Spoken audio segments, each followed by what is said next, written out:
She handed him a bucket and told him to wash her boyfriend's car in their own driveway.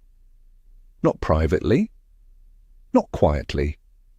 In front of her mother, her brothers, and every neighbor on the block who happened to glance out a window that Saturday morning.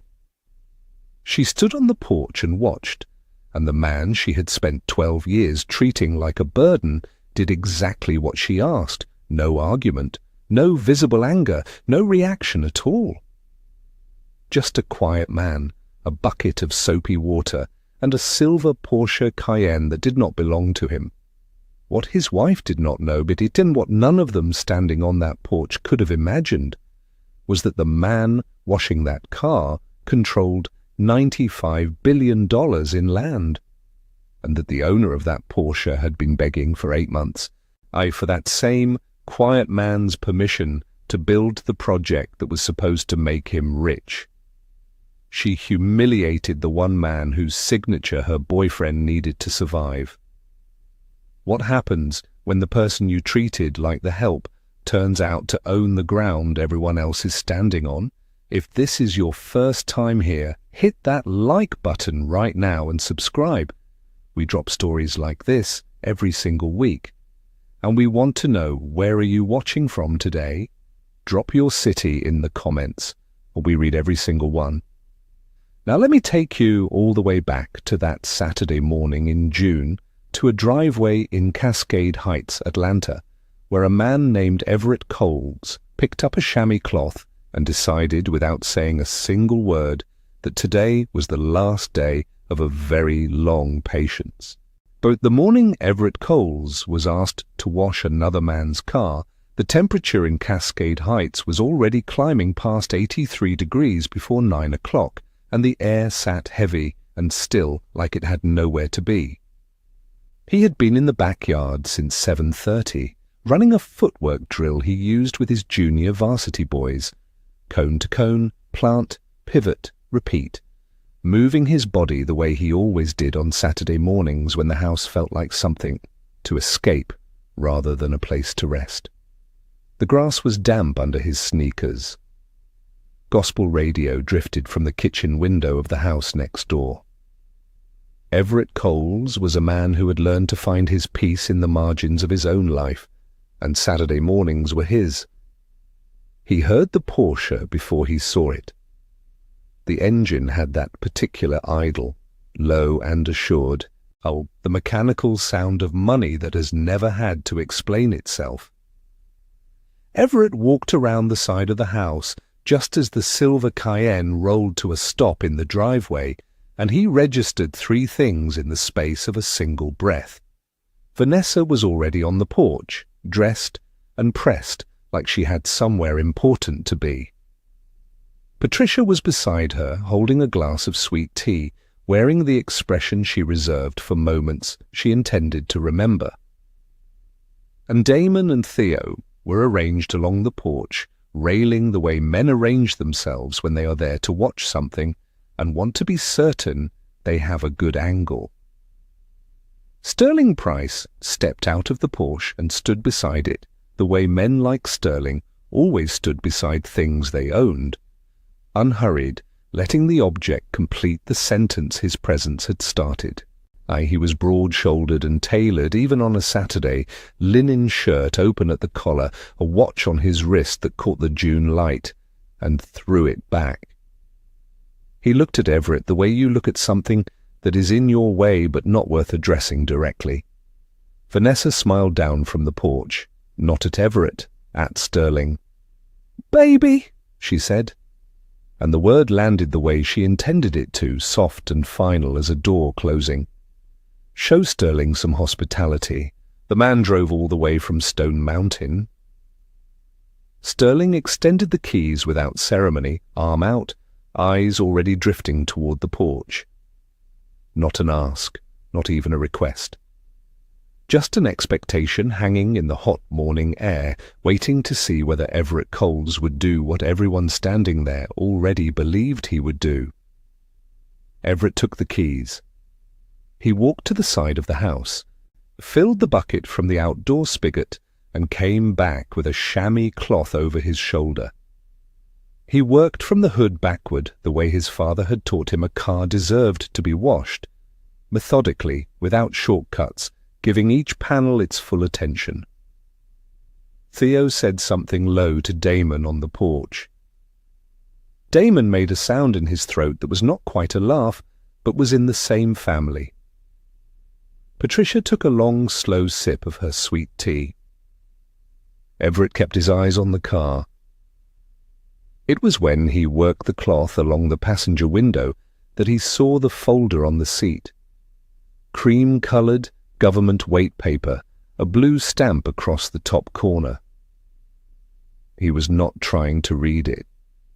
He was not looking for anything. But the words were large, and the window was clean, and his eyes moved across them the way eyes always move across text when text is present. Southern Logistics Corridor, Site Acquisition, Phase 2. He straightened up slowly. He wrung the cloth out over the bucket. His face did not change. He knew those words, not from the news, not from his students' current events presentations, or the Atlanta Business Chronicle that sometimes landed on the break room table at school.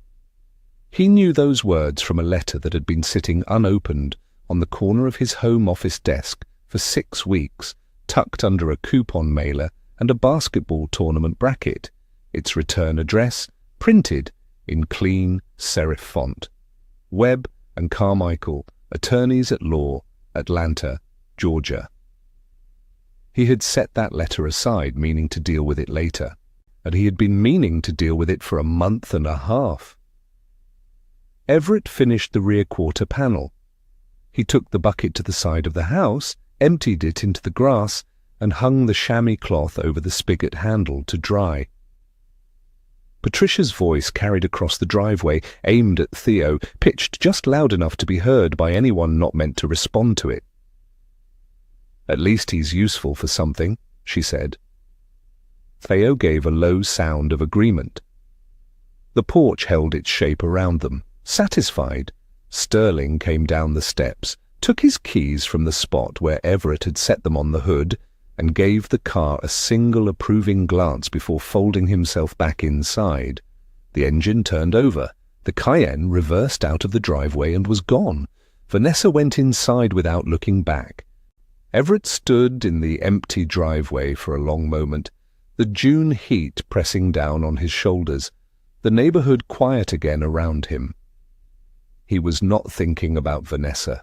He was not thinking about Sterling's watch or Theo's laugh or the particular quality of contempt Patricia had perfected over 12 years of Sunday dinners. He was thinking about a folder on a passenger seat and a letter on a desk and 4 words he had read in 2 places at once. He turned and walked into the house. To understand what that Saturday morning in June truly meant, you have to go back to the beginning. You have to go back 12 years to the first Sunday dinner Everett Coles ever ate at Patricia Beaumont Washington's table, because that was the night the terms of his marriage were set. Not by vow or ceremony, but by the particular way Patricia passed him the rolls without looking at him. Everett had grown up in Macon, the son of a mechanic and a woman who taught 3rd grade for 31 years. He was not a man who spoke much about himself, not because he had nothing to say, but because he had been raised to believe that a man's life spoke louder than his mouth. He had put himself through school, earned his history degree, taken a teaching position at Westview High in southwest Atlanta, and built something steady and quiet. He loved the game of basketball the way some men love prayer, not for the spectacle of it, but for the discipline it required, the way it rewarded patience over flash. His junior varsity boys knew he would never raise his voice at them. They also knew he was not a man to disappoint. And he met Vanessa at a mutual friend's cookout in the summer of 2012. She was bright and sharp and beautiful, and she laughed at something he said before he had finished saying it, which felt like a kind of miracle. He did not know then what the Beaumont Washington name meant to the people who carried it. He learned at that first Sunday dinner. Patricia had set a table that announced itself. The good china, the pressed tablecloth, the sweet potato pie cooling on the counter that was clearly not for everyone. Damon was already seated when Everett arrived, and he shook Everett's hand the way you shake the hand of someone you are sizing up and have already measured. Theo was younger and less careful about hiding it. And Patricia kissed Vanessa on the cheek, and then turned to Everett with a smile that was warm in the way that a door held open just long enough to let the cold in is warm. "So you teach school," she said. Not a question. A file being opened, that was 2012. By Christmas of 2016, the file had grown considerably thicker. Vanessa's cousin Reginald had just been made a regional director at a logistics firm in Charlotte, and Patricia announced it at the dinner table the way she announced all achievements that belonged to other people. Slowly, with satisfaction, letting each detail land. Reginald was 34. Reginald had a company car. Reginald was doing something with his life that translated into numbers Patricia could recite. She did not look at Everett when she said any of it. She did not have to. Damon refilled his glass, while Theo nodded along. Vanessa said nothing, which by 2016 had become her primary contribution to these moments. Everett ate his food and said the turkey was good because it was. The next wound came in the spring of 2019, and this one was Vanessa's alone. She had been promoted to assistant principal at Westview Academy, which was a real achievement, a thing Everett was genuinely proud of. He found out about it the way he found out about most things by then, after the fact, from someone else's telling. Vanessa had called her mother first, then Damon, then 3 of her closest friends, and then thought to mention it to her husband sometime on a Thursday evening between checking her email and starting a bath. Everett congratulated her. He meant it. She accepted it the way you accept congratulations from the dry cleaner, politely, from a distance. The cruelest moment came on an otherwise ordinary Tuesday in February 2021 when Everett overheard Patricia on the phone in Vanessa's kitchen, voice low but not low enough. "I just worry about Vanessa," Patricia was saying. "She's smart, she's capable, she could have had anything, but she settled for her situation."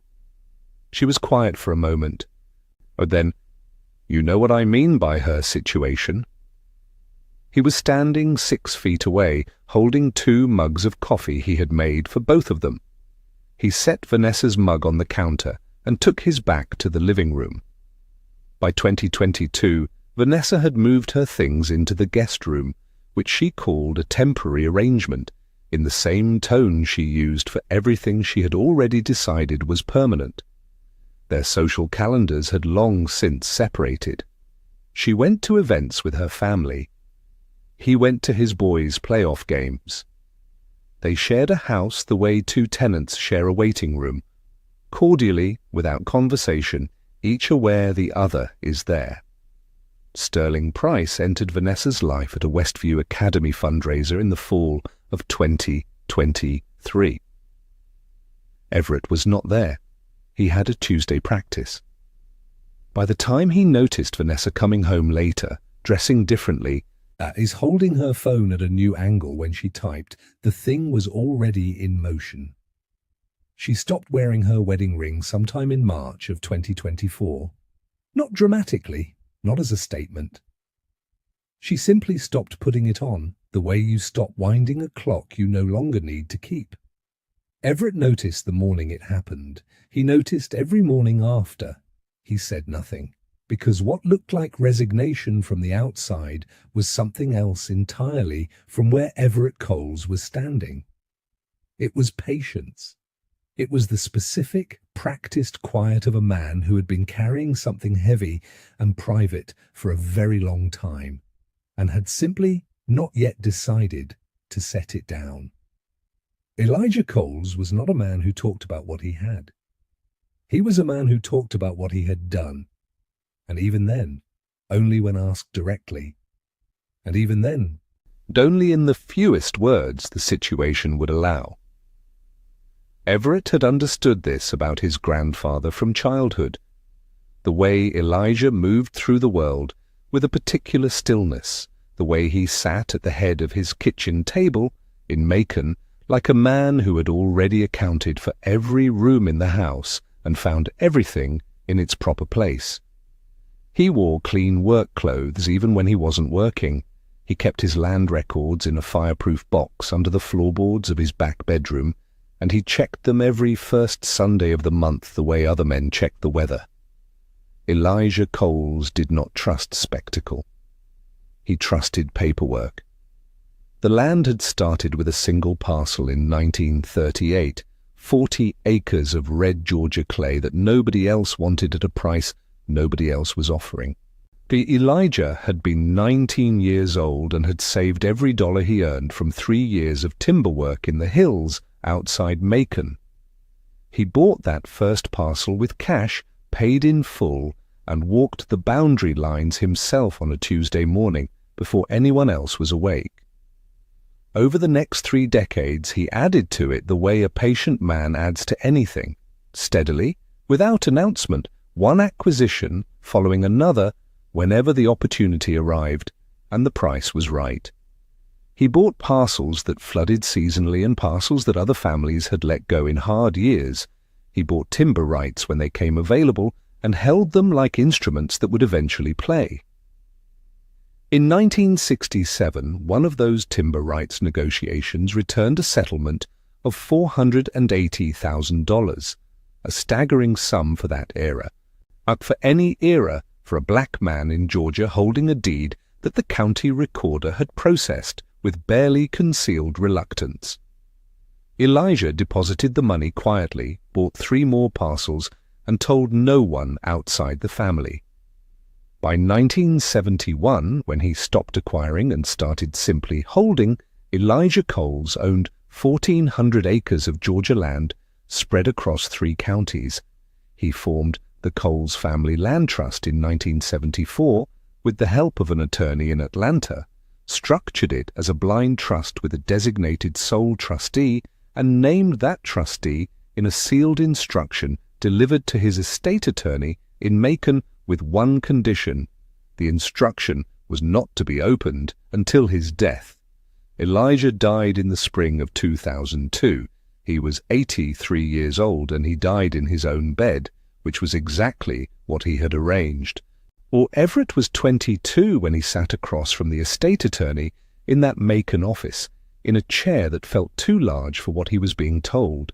The attorney was a careful man named Horace Dupree, who had managed Elijah's affairs for 20 years and had the practiced calm of someone who had delivered overwhelming news before and understood that the appropriate response was to deliver it slowly and then wait. He explained the trust structure. He explained the 1,400 acres. He explained the valuation as of that year, a number that Everett made him repeat twice, not because he hadn't heard it, but because hearing it once didn't make it real.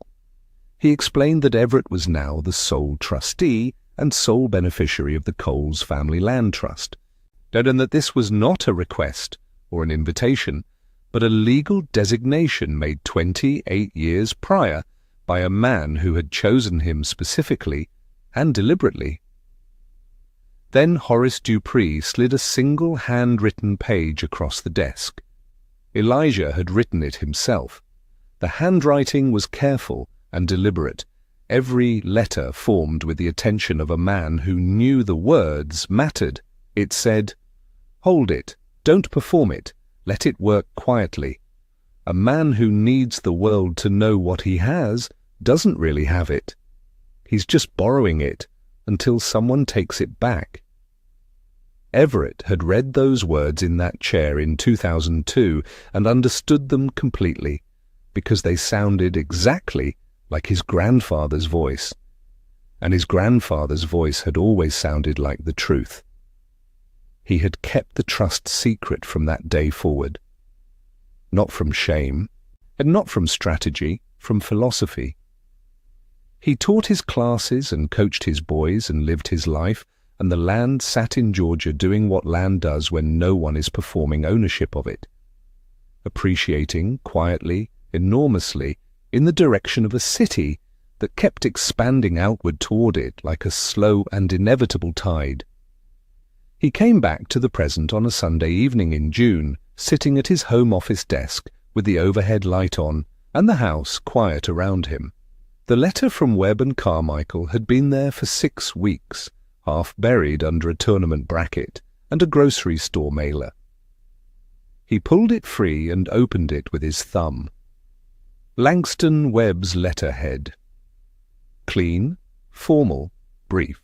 Keith the Trust had received a Phase 2 letter of intent from Price and Associates Commercial Partners regarding the Southern Logistics Corridor site acquisition. The LOI included $2.2 million in non-refundable earnest money already deposited. Trustee instruction was requested within 30 days. Everett read the name of the company. He read it again. Price and Associates Commercial Partners. He set the letter down on the desk. He turned and looked through the window toward the driveway, where the concrete was still damp in the shape of a silver Porsche that had long since driven away. Sterling Price had been negotiating for Elijah's land for 8 months. He had been sitting across from lawyers and filing paperwork and depositing earnest money, all in pursuit of a signature from a trust whose beneficiary had, just that morning, washed his car. Everett sat with that for a long moment. Then he picked up his phone and dialed a number he had not called in nearly 2 years. Pacing begins to accelerate from this chapter forward. The slow burn is over. The offices of Webb and Carmichael occupied the 14th floor of a building on Peachtree Street that had been there long enough to feel permanent, the kind of address that communicated stability without announcing it. Everett arrived 7 minutes early, which was his habit, and sat in the waiting area with his hands folded and his face composed. A receptionist offered him coffee. He declined. He had not slept well, but he did not look like a man who had not slept well. He looked like a man waiting for information he had already decided how to use.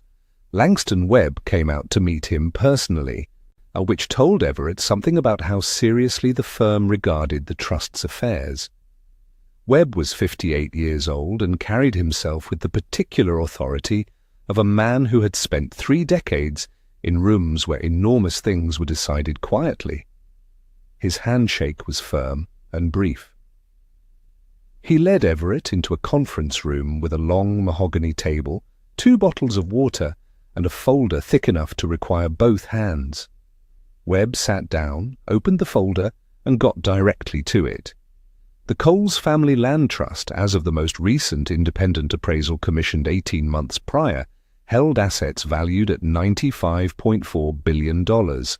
And the primary driver of that valuation was not the 1,400 acres in aggregate.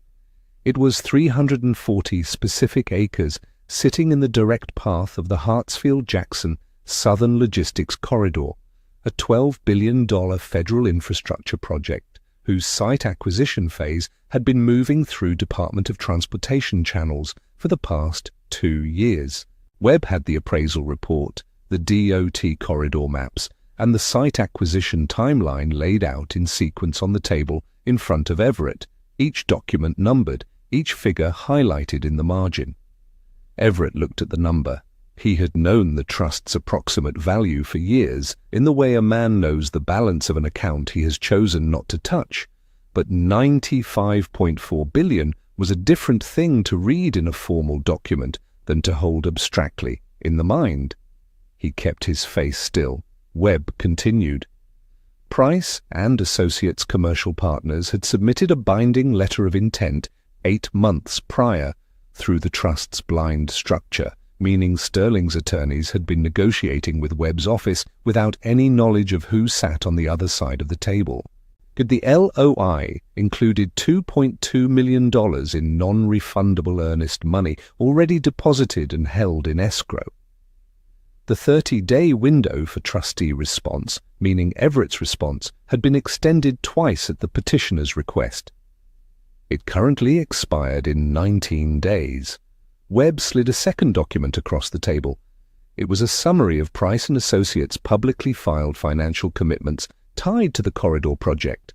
Sterling had leveraged the anticipated land use contract to secure a $40 million construction line of credit from a regional commercial lender. The credit facility had been approved on the condition that the corridor contract was executed within 90 days of the LOI closing. Without the contract, the credit facility would be called. Everett asked his first question. If the trust withdraws from the LOI, what happens to the earnest money? Webb answered without hesitation. Per the terms of the LOI, which the trust's prior counsel had negotiated with considerable care, a trustee withdrawal for any reason forfeited the earnest money in full to the trust. No contest period, no arbitration clause. The $2.2 million would transfer within 10 business days of written withdrawal notice. Everett asked his second question. What happens to the corridor contract if we withdraw? The Department of Transportation's acquisition timeline required a signed land use agreement within a fixed window. If the trust withdrew, the DOT would issue a competitive rebid to qualified alternative developers. Webb's assessment, based on conversations with a DOT liaison, was that the rebid process would take no fewer than 60 days and that Price & Associates, having already burned its position on this parcel, would be categorically ineligible to re-enter. Everett asked his third question.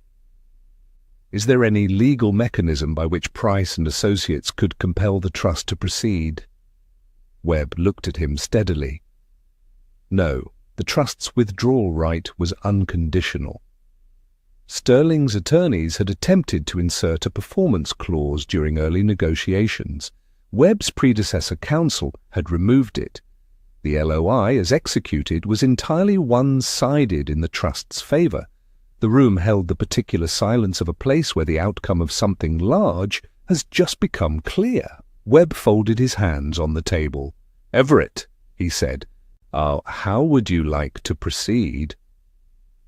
Everett sat quietly for a moment that lasted exactly as long as it needed to.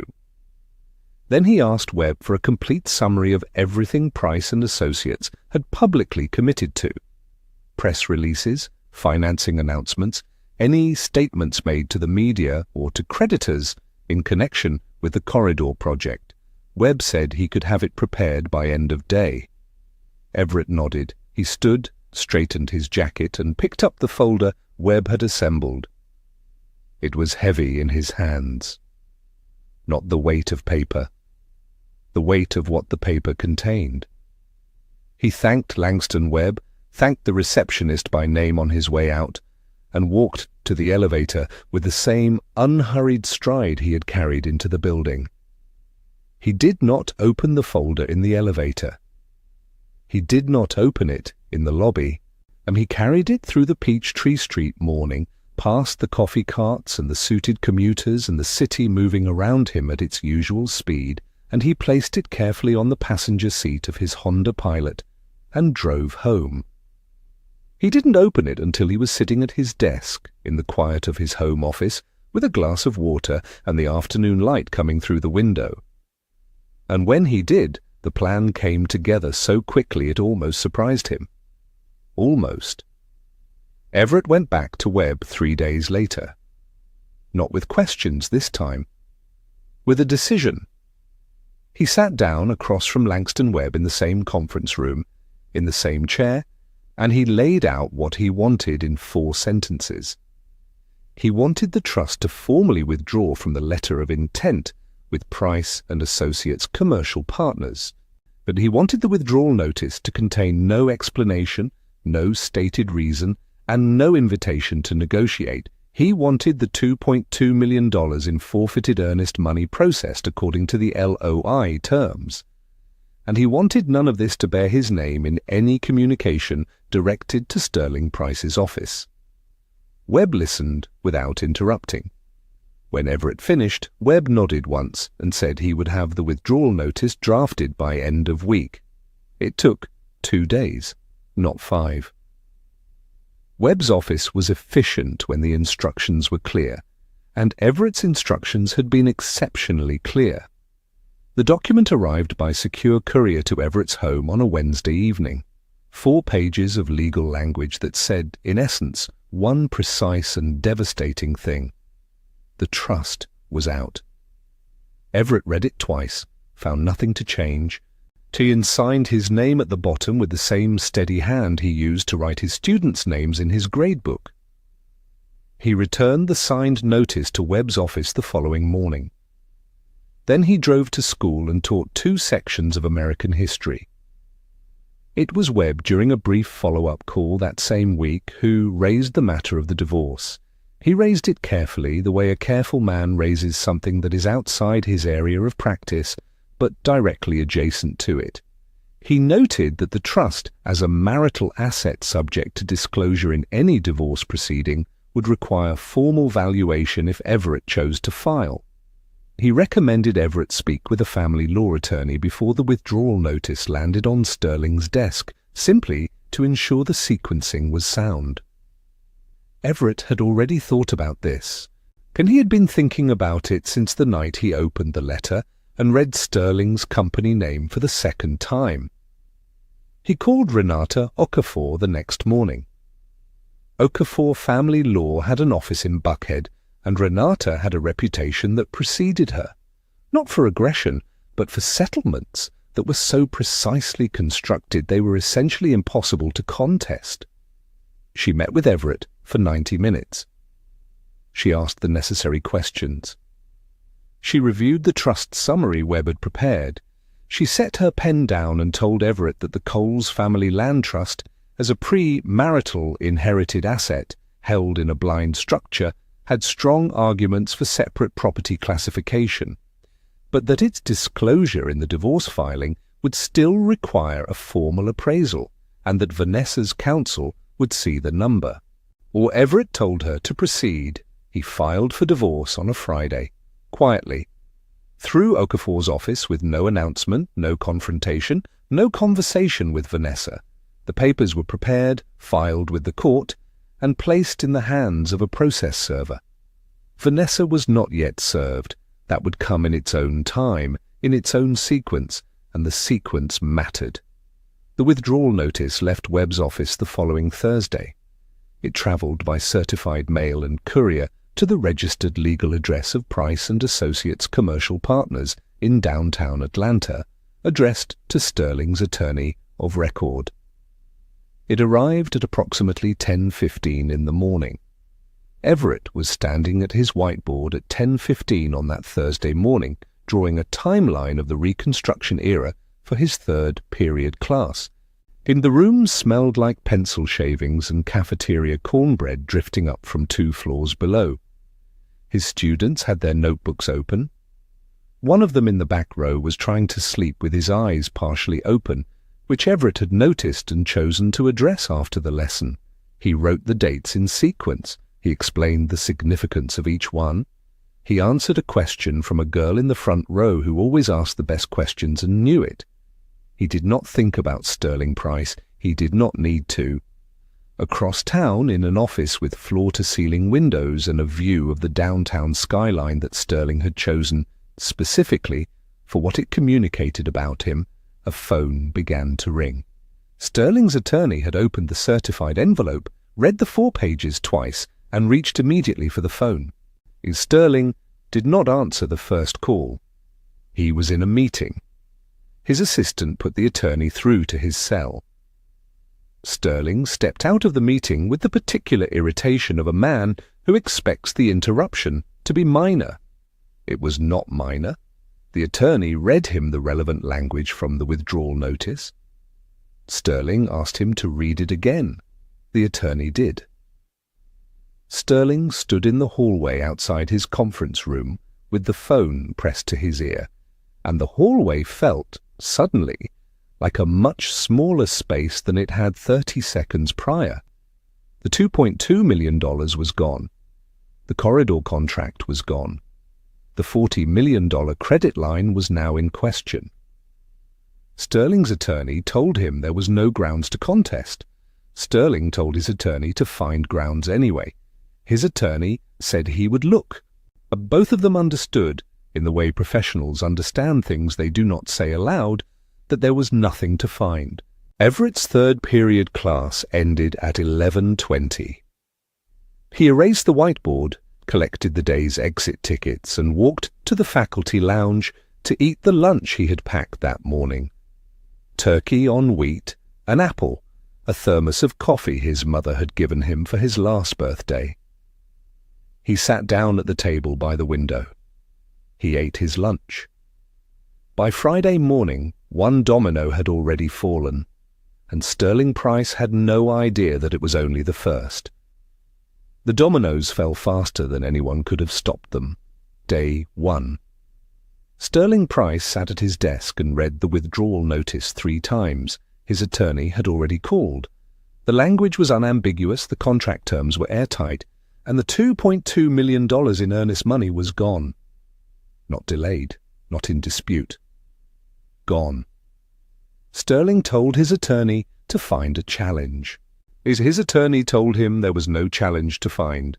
Sterling hung up and sat in his expensive chair in his expensive office and stared at a skyline that had, in the space of one certified letter, stopped belonging to him in the way it had that morning. He called Vanessa. She told him not to worry. She said these things happened in business. She did not know what she was talking about, and Sterling knew it, but he needed someone to say something reassuring, and she was what he had. Week 2. The Department of Transportation awarded the Southern Logistics Corridor contract to a competing developer, a firm out of Charlotte that had been positioned as a secondary bidder for months. The announcement ran in the Atlanta Business Chronicle on a Tuesday morning, 4 paragraphs, buried in the commercial real estate section. Sterling's name appeared once, in a clause noting that Price and Associates had withdrawn from site acquisition negotiations.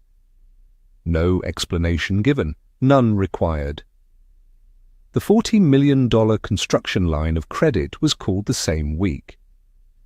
Sterling's lender had approved that facility on the explicit condition that the corridor contract would be executed within 90 days.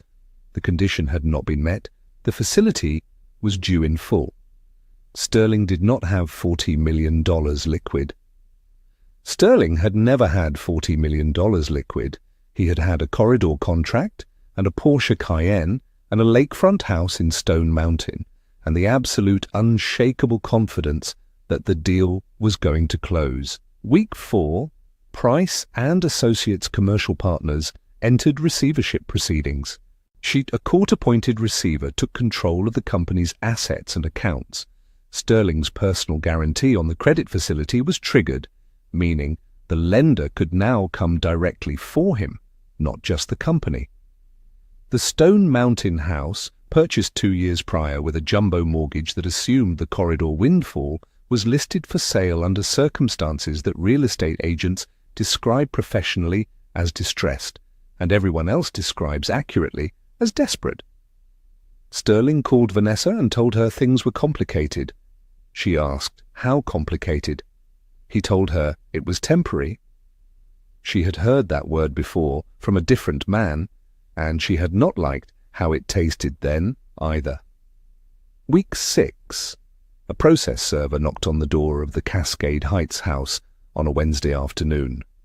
Vanessa answered in her robe. She was served. She sat with the divorce papers for an hour before calling her attorney. Her attorney reviewed the filing, noted the attached financial disclosures, and called her back within the day. The Coles family land trust was listed as a marital asset pending valuation determination with a current independent appraisal figure cited in the disclosure. $95.4 billion. Vanessa's attorney told her to sit down. Vanessa was already sitting. She sat differently after that. Week 7. Vanessa called the Human Resources Office at Westview Academy. She had resigned her assistant principal position in April, 4 months prior, on the strength of a future that was now in receivership.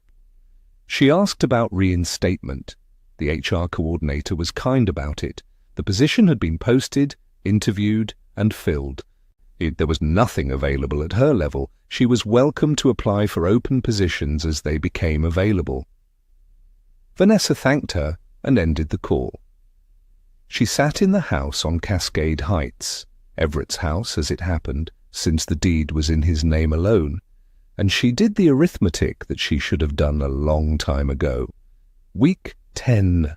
She moved into Patricia's house, which was the only option that presented itself. Patricia received her daughter with open arms and a tight expression that she could not quite control.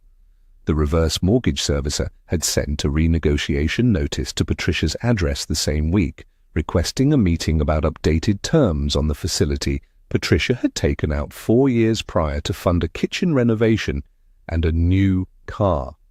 The timing was for Patricia catastrophic. The optics were worse. Week 12. The Atlanta Business Chronicle ran a full profile on a Thursday morning. The headline read, "The Quiet Heir: How a High School History Teacher Controls Atlanta's Most Valuable Undeveloped Land." The piece ran 1,200 words, included a photograph of Elijah Coles from 1962, and laid out the full history of the Coles family land trust from the first parcel purchased in 1938 to the current appraisal figure to the name of the sole trustee and beneficiary. Everett Coles, age 46, history teacher, JV basketball coach. That Sunday, Patricia Beaumont Washington walked through the doors of Greater Faith Baptist Church for the 9 o'clock service, same as she had done for 19 years, same as she had done in her best dress with her head up and her credentials preceding her like a weather front. All 3 deacons were standing near the entrance. One of them was holding the Business Chronicle, folded to the profile page. None of them said anything. They didn't need to. That evening, Vanessa Beaumont Washington Coles picked up her phone and dialed her husband's number for the first time in 6 weeks. It rang 4 times and went to voicemail. She did not leave a message. She called again the next morning. This time he answered. His voice was calm. It was always calm. He told her the name of a law office on Peachtree Street and a time on Tuesday afternoon. Then he hung up. Everett arrived at Webb and Carmichael 20 minutes early. He sat in the same waiting area where he had sat months before, with the same composed hands and the same quiet face, and he declined coffee again. Langston Webb came out to greet him, to lead him back to the conference room, and took his seat at the far end of the table. Renata Okafor was already there, her portfolio open, a single pen placed parallel to its edge. The room was cool and still and smelled faintly of leather and recirculated air. Everett sat down, folded his hands and waited. Vanessa arrived at 2:15 with her attorney, a man named Gerald Fitch, who specialized in high-asset divorce and had an office in Midtown and a reputation for aggression that had, in this case, been rendered entirely decorative by the terms Okafor had already constructed. Vanessa walked in wearing a cream blazer and the careful posture of a woman who had decided, somewhere between the parking deck and the 14th floor, that she was going to control this room. She looked at Everett. He looked back at her, and his expression gave her nothing to hold on to. Fitch made preliminary remarks about the possibility of a negotiated settlement, about the mutual benefit of resolution, about the shared history of his client and Everett. He used the word collaborative twice. Vanessa nodded along, and for a moment it appeared she believed the framing she had brought into the room with her. That this was a conversation, that there was something still to discuss, that Everett Coles had called her here to find a way back to something. Everett let Fitch finish, then he spoke. And once he began, No one interrupted him because the way he spoke made interruption feel structurally impossible, not because of volume or heat, but because of precision. Every word was placed deliberately, like a man who had been carrying a weight for a long time and was finally setting each piece of it down on a table where it could be examined. He said he wanted to account for something before they discussed numbers. He began with the first Sunday dinner at Patricia's table in 2012. He named the dishes that had been served. He described the way the Beaumont Washington name had been introduced and the tone in which it had been introduced and what that tone was designed to communicate. He moved through the years methodically. The Christmas of 2016, the promotion announcement, the Tuesday evening in Patricia's kitchen when he had been standing 6 feet away, holding 2 cups of coffee, and learned that he was, in the vocabulary of the people in that house, Vanessa's situation. Vanessa's composure held through most of this. She kept her eyes level. She kept her hands still. Gerald Fitch made a note he did not actually need to make. Then Everett came to June. He described the driveway in detail, the heat, the porch. Damon and Theo arranged against the railing. Sterling's keys extended without eye contact, without a word, as though handing them to a valet or a man whose name you don't need to know. He described filling the bucket. He described working the chamois cloth along the passenger window and reading, without looking for it, the blue-stamped text on the folder sitting on Sterling Price's passenger seat. Southern Logistics Corridor, Site Acquisition, Phase 2. He told Vanessa that he had recognized those words because he had a letter on his desk at home with the same words on it. A letter from Webb and Carmichael, requesting trustee instruction on a letter of intent filed by Price and Associates Commercial Partners, a letter that had been sitting unopened for 6 weeks while Everett gave Sterling Price's car the most thorough wash it had ever received. The composure cracked then, just slightly. A shift in Vanessa's eyes. Not grief yet, not collapse, but the first recognition that the floor of the room was not where she had thought it was. Everett continued. He explained the trust. He explained Elijah. He explained 1,400 acres and a timber rights negotiation in 1967 and a fireproof box under the floorboards of a house in Macon and a handwritten note that said, "Hold it, don't perform it, let it work quietly." He explained the current valuation. He explained that Sterling Price had deposited $2.2 million in non-refundable earnest money in pursuit of land that belonged, through a lineage of patience and discipline that stretched back to 1938, to the man Sterling had handed his car keys to without looking at. He let that land. Vanessa's attorney stopped making notes. Vanessa herself sat very still, in the way people sit still when they are trying to prevent something inside them from becoming visible. The calculation was gone from her eyes. The composure was gone.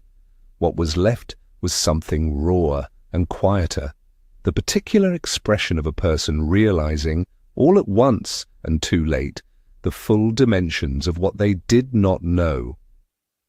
Everett looked at her steadily. "You spent 12 years bringing me onto that porch to remind me what I wasn't, Vanessa. You handed me his keys and smiled. What you didn't know was that the man you handed me those keys for had been begging for 8 months for permission to build on my grandfather's land." The room held that sentence for a long moment. Then Everett reached into the folder in front of him and slid a document across the table. The divorce settlement. Renata Okafor had spent 3 weeks constructing it to be fair, complete, and legally airtight in every direction. Vanessa would receive what she was entitled to under Georgia marital property law, and not $1 more. The trust, as a premarital inherited asset, had been argued and documented as separate property. Fitch would find the argument sound. He already knew it. Everett stood. He buttoned the middle button of his jacket the way his father had taught him. He thanked Langston Webb by name. He thanked Renata Okafor by name. He nodded to Gerald Fitch. He looked once more at Vanessa, briefly and without malice, the way you look at a chapter you have finished and will not reread. Then he walked out of the conference room, through the waiting area, into the elevator and out through the lobby doors into a Tuesday afternoon in Atlanta that was warm and bright and entirely, finally, his own. He did not look back. Not once. The settlement was signed within 2 weeks, quietly, efficiently, exactly as Renata Okafor had constructed it to be. And then Everett Coles got on with his life. Sterling Price's receivership was finalized in the fall. His personal assets, the Stone Mountain house, the Porsche Cayenne, a collection of watches that had been purchased to signal a particular kind of arrival, were liquidated in sequence to satisfy the personal guarantee on the credit facility. After the liquidation, after the attorneys and the creditors and the court costs had taken their portions, Sterling Price left Atlanta with considerably less than he had arrived with, and no forwarding address that anyone in the city's commercial real estate community chose to record. He did not make a statement, he did not give interviews, he simply disappeared in the way that men disappear when they have nothing left to perform. Vanessa returned to education, not to Westview Academy, where her position had been filled, and not at the administrative level she had held before. And she took a classroom position at a school in DeKalb County, a lateral move that required her to explain, in the interview, why she had stepped away from a promising career trajectory. She answered the question carefully. She was hired.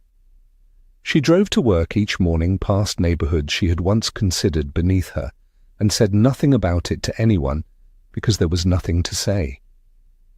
Patricia Beaumont Washington stepped down from the Finance Stewardship Committee at Greater Faith Baptist Church in October. The congregation accepted her resignation with the particular gentleness that communities extend to people whose humiliation is already complete. She remained in her pew on Sundays.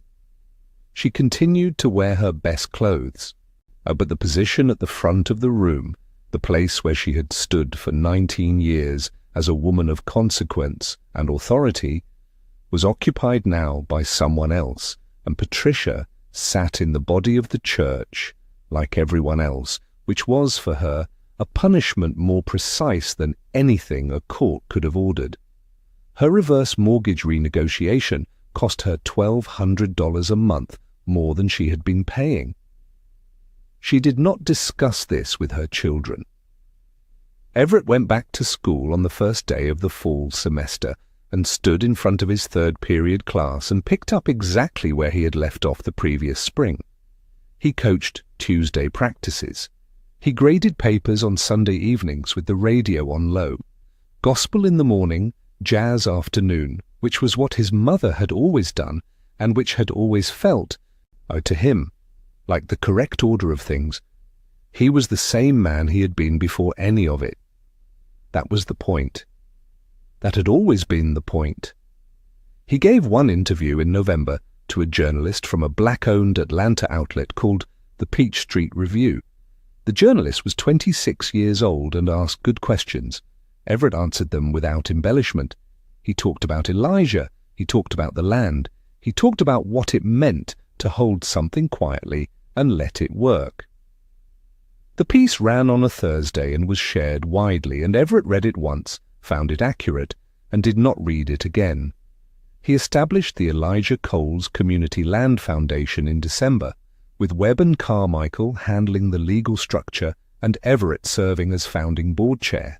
And the foundation's first initiative was 40 affordable homes to be built on trust-adjacent acreage outside Macon, 3-bedroom houses on quarter-acre lots deeded outright to working families who had been on waiting lists for years and had stopped believing the lists meant anything.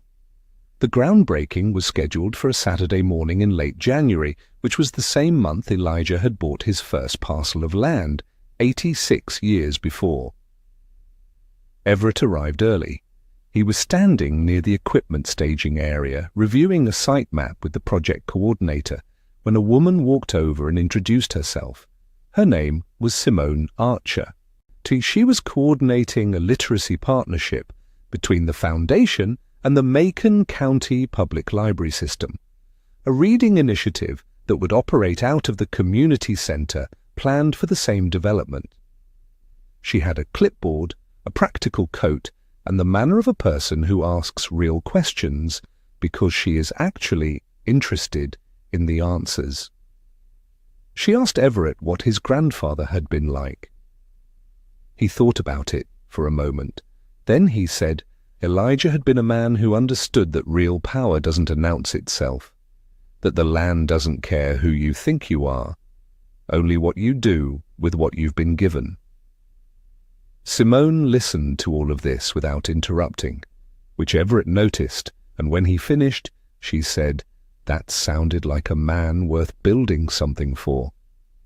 Everett agreed that it did, and they stood there for another few minutes before the program began, talking about the library partnership, about the families on the waiting list, about what Macon had been, and what it might still become. It was a brief conversation. Nothing was announced, nothing needed to be. A man does not become powerful in the moment he is recognized. He becomes powerful in the moment he decides what the power is for.